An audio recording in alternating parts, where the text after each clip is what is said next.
তাহলে চলো বন্ধুরা, আজকে বিপদনাশিনী পূজা দিব।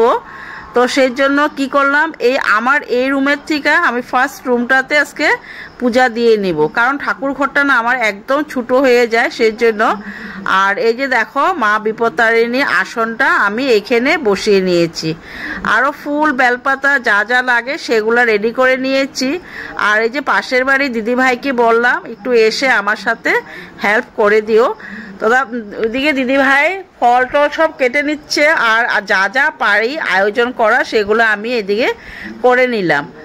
তারপর দিদিভাই আর আমি মিলে পূজাটা দিয়ে নিয়েছি। পূজা সম্পূর্ণ হয়ে গিয়েছে, কিন্তু পূজাটা তোমাদেরকে পুরাটা দেখাতে পারিনি, কারণ একা হাতে না ক্যামেরা করা আর পূজা করা সম্ভব হয় না, তাই না বন্ধুরা? তো এইভাবে দেখো মা বিপত্তারিণীর পূজাটা দিয়ে দিলাম।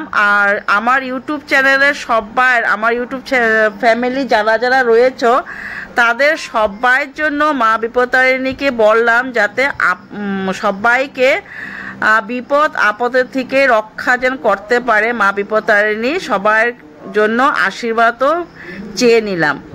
আর যা যা আমার সামর্থ্য ছিল সেভাবেই আমি পূজা করেছি, তেমন একদম বড় করে করিনি, ছোট্ট করে তেল সিঁদুর দিয়ে মা বিপত্তারিণীকে আসনে বসিয়ে পূজা দিয়ে নিয়েছি।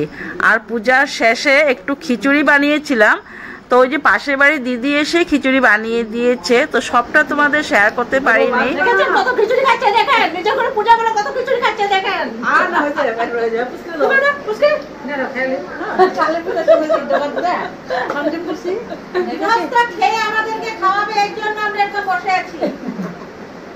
আজকে কিন্তু ভালো মানে আইটেম ভালো হয়েছে, একমাত্র দিদির জন্য আর এই দিদির জন্য দুজনে পুরো হেল্প করে দিয়েছে আমারে তার জন্য। না শুধু আর দিয়ে হাল্লা করতাম পুরো ব্লক করে আমার না বল করে